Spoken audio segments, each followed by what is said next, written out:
കാരണവശാൽ എന്തെങ്കിലും അന്യഗ്രഹ ജീവികൾ ഈ വോയേജർ 1 കണ്ടെത്തുകയും അതിലേക്ക് കടന്ന് ഇതിനെ പരിശോധിക്കുകയും ഒക്കെ ചെയ്താൽ ഈ 2 റെക്കോർഡുകൾ, ഈ ഗോൾഡൻ ഡിസ്കുകൾ അവരുടെ കയ്യിൽ കിട്ടുകയും അവർക്ക് ആ ഗോൾഡൻ ഡിസ്കുകൾ പ്രവർത്തിപ്പിച്ച് ഭൂമി എന്താണെന്നും ഇവിടുത്തെ മനുഷ്യരുടെ ജീവിതം എന്താണെന്നും ഇവിടുത്തെ മനുഷ്യരുടെ സംസ്കാരം എന്താണെന്നും ഒക്കെ മനസ്സിലാക്കാൻ കഴിയുന്നതിന് വേണ്ടിയിട്ടാണ് ഇങ്ങനെ ചെയ്തു വച്ചിരിക്കുന്നത്. ഏതെങ്കിലും കാരണവശാൽ ഈ അന്യഗ്രഹ ജീവികളുടെ കയ്യിൽ ഇത് കിട്ടിയാൽ ഇതൊക്കെ മനസ്സിലാക്കി തയ്യാറെടുപ്പുകളോടുകൂടി അവർ ഭൂമിയെ കീഴടക്കാനുള്ള സാധ്യത ഇല്ല എന്നൊന്നും പറയാനായിട്ട് കഴിയില്ല.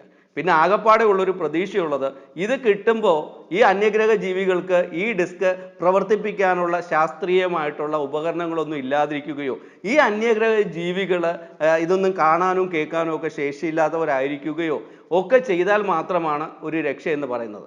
ചിലപ്പോൾ അന്യഗ്രഹ ജീവികൾ നല്ലവരാണെങ്കിൽ ഭൂമിക്ക് എന്തെങ്കിലും ഗുണം ചെയ്യുവാനായിട്ട് അവർ വരാൻ ഉദ്ദേശിക്കുകയാണെങ്കിൽ വന്നോട്ടെ, അല്ലേ?